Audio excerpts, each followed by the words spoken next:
Indonesia akhir dekade 50-an. Sebuah bangsa muda yang baru seumur jagung merdeka. Kini berdiri di tepi jurang. Demokrasi liberal yang kita banggakan nyatanya membawa badai ketidakstabilan. Bayangkan dalam 9 tahun, 7 kabinet jatuh bangun silih berganti. Di daerah, ketidakpuasan meledak menjadi pemberontakan bersenjata. Asap mesiu mengepul dari Sumatera hingga Sulawesi, menuntut keadilan. Sementara di Jakarta, elit politik sibuk bertikai. Krisis ini bukan sekedar soal jabatan, tapi soal hidup matinya Negara Kesatuan Republik Indonesia. Di tengah kekacauan ini, rakyat bertanya, siapa yang akan memegang kendali? Harapan terakhir digantungkan pada Badan Konstituante di Bandung. Hasil pemilu 1955 yang demokratis. Tugas mereka suci, menyusun undang-undang dasar baru. Namun, yang terjadi adalah jalan buntu. Dua kubu raksasa bertarung ideologi. Kubu Islam menginginkan dasar negara agama, sementara kubu nasionalis bersikukuh pada Pancasila. Perdebatan berlangsung bertahun-tahun tanpa titik temu. 3 kali pemungutan suara dilakukan pada pertengahan 1959. 3 kali pula hasilnya macet. Suara mayoritas menginginkan kembali ke Undang-Undang Dasar 1945. Namun, aturan quorum 2/3 mematikan langkah mereka. Konstituante lumpuh. Politik Indonesia membeku dalam deadlock yang berbahaya.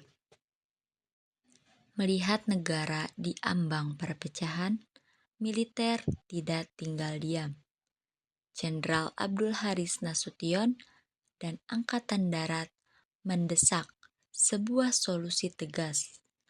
Tinggalkan sistem liberal, kemudian kembali ke Undang-Undang Dasar 1945 yang memberikan eksekutif kekuasaan kuat. Presiden Soekarno menyambut gayung bersambut. Baginya, demokrasi liberal ala Barat tidak cocok dengan jiwa bangsa.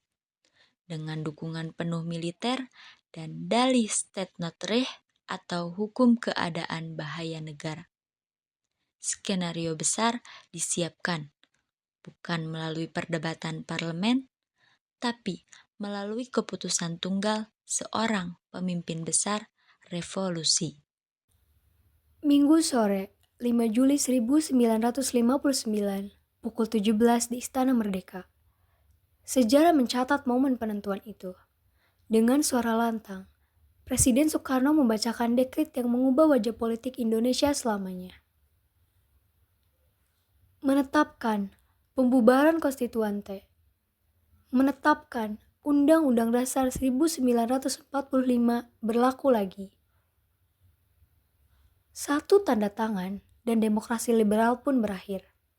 Konstitusi lama dipulihkan bukan lewat mufakat, tapi lewat dekret darurat.